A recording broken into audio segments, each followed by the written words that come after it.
Jesus went out with his disciples across the Kidron Valley. There was a garden there, and he and his disciples entered it. The place was familiar to Judas, the one who was to hand him over, because Jesus had often met there with his disciples. Judas took the cohort, as well as guards supplied by the chief priests and the Pharisees, and came there with lanterns, torches, and weapons. Jesus, aware of all that would happen to him, stepped forward. Who is it you want? Jesus, the Nazarene. I am. Said to them, I am he. They retreated slightly and fell to the ground. Jesus put the question to them again. Who is it you want? Jesus, the Nazarene. I have told you, I am. If I am the one you want, let these men go. This was to fulfill what he had said. I have not lost one of those you gave me. Then Simon Peter, who had a sword, drew it and struck the slave of the high priest, severing his right ear. The slave's name was Malchus. Put your sword back into the sheath. Am I not to drink the cup the Father has given me? Then the soldiers of the cohort, their tribune, and the temple guards arrested Jesus and bound him.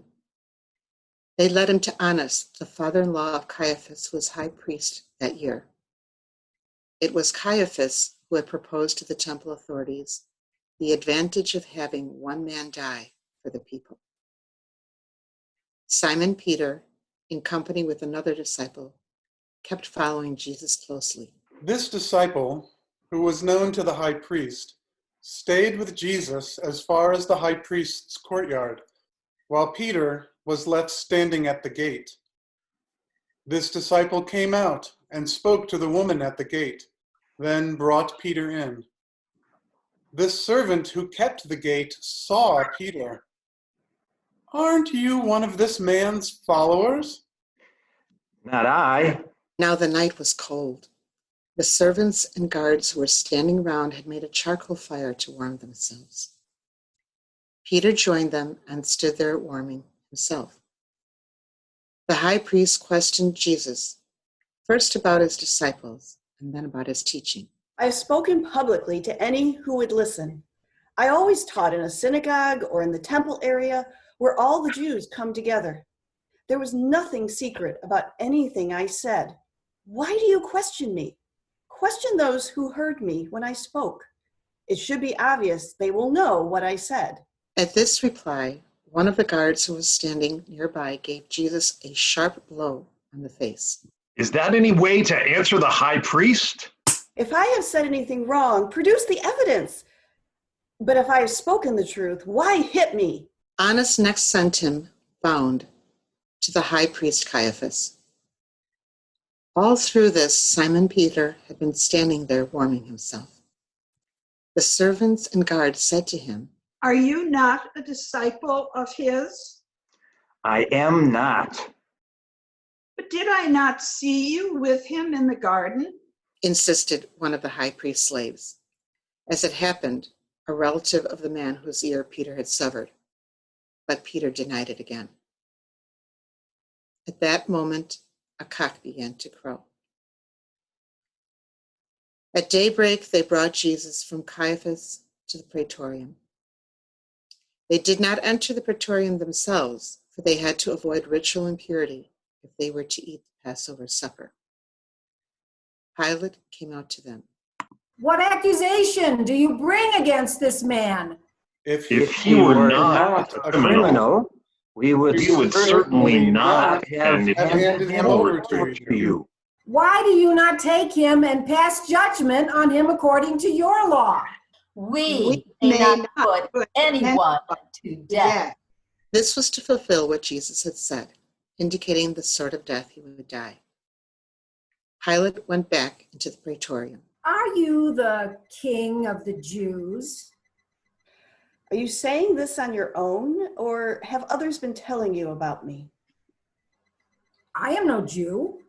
It is your own people and the chief priests who have handed you over to me. What have you done? My kingdom does not belong to this world. If my kingdom were of this world, my subjects would be fighting to save me from handing me over to the temple authorities. As it is, my kingdom is not here. So, then you are a king. It's you who say I'm a king. The reason I was born, the reason why I came into this world is to testify to the truth. Anyone committed to the truth hears my voice. Truth. What does truth mean? After this, Pilate went out again to the crowd. Speaking for myself, I find no case against this man. Recall your custom, whereby I release to you someone at Passover time. Do you want me to release to you the King of the Jews? We want Barabbas, not this one. Barabbas was a revolutionist. Next, Pilate took Jesus and had him scourged. The soldiers then wove a crown of thorns and fixed it on his head, throwing a cloak of royal purple around his shoulders. Repeatedly, they came up to him and said, "Oh, hail, King King of the Jews!" Pilate then went out a second time. Observe what I do.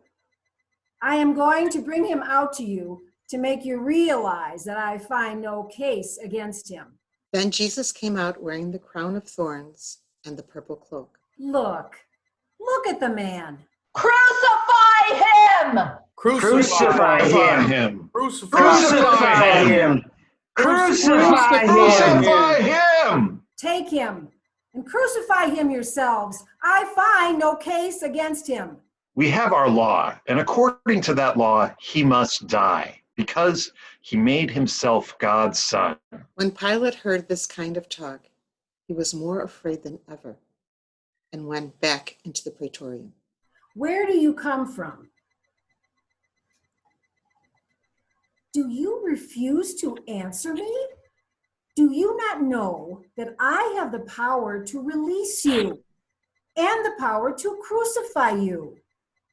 You would have no power over me whatsoever unless it were given you from above. That is why he who handed me over to you is guilty of the greater sin. After this, Pilate was eager to release him, but some of the crowd shouted, "If you free this man, you are no friend of Caesar. Anyone who makes himself a king becomes Caesar's rival." Pilate heard what they were saying, then brought Jesus outside and took a seat on a judge's bench at the place called the Stone Pavement, Gabbatha in Hebrew. It was the preparation day for Passover, and the hour was about noon. He said to the crowd, Look at your king. Away with him! Away with him! Crucify him! Crucify him! What? Shall I crucify your king? We have no king but Caesar. In the end, Pilate handed Jesus over to be crucified. Jesus was led away and, carrying the cross by himself, went out to what is called the place of the skull, in Hebrew, Golgotha. There they crucified him, and 2 others with him, one on either side, Jesus in the middle. Pilate had an inscription placed on the cross, which read, Jesus, the Nazarene, the King of the Jews. You should not have written the King of the Jews. Right, instead, this man claimed to be the King of the Jews. What I have written, I have written. After the soldiers had crucified Jesus, they took his garments and divided them 4 ways, one for each soldier. There was also his tunic, but this tunic was woven in one piece from top to bottom and had no seam. One soldier said, "We should not tear it. Let us throw dice to see who gets it." The purpose of this was to fulfill the scripture. They divided my garments among them. For my clothing, they cast lots. And this was what the soldiers did. Near the cross of Jesus, there stood his mother's sister, Mary, the wife of Clopas, and Mary Magdalene. Seeing his mother there with the disciple whom he loved, Jesus said to his mother, "Woman, there is your son. and in turn to the disciple, There is your mother." From that hour onward, the disciple took her into his care. After that, Jesus, realizing that everything was now finished, said to fulfill the scripture, "I am thirsty." There was a wine jar there full of common wine. They stuck a sponge in this wine on some hyssop and raised it to his lips. When Jesus took the wine, he said, "Now it is finished." Then he bowed his head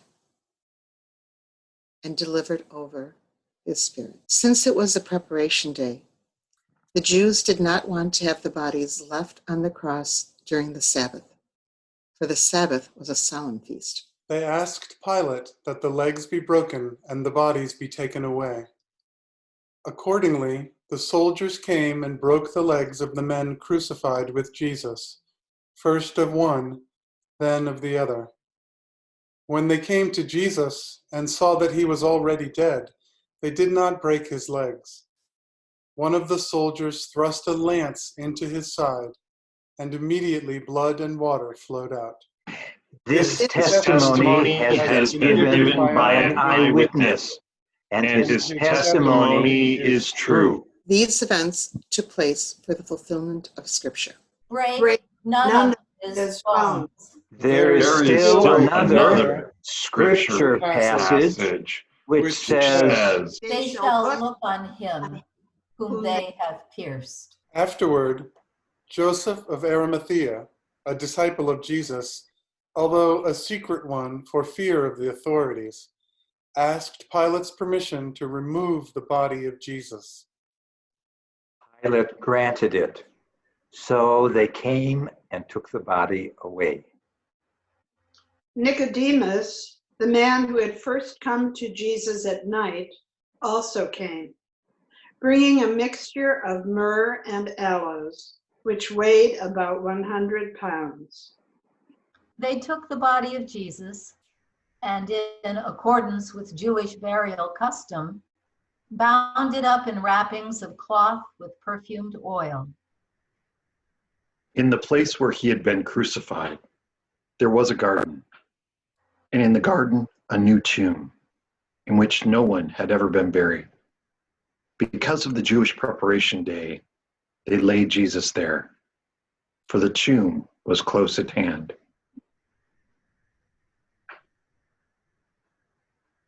The Gospel of the Lord.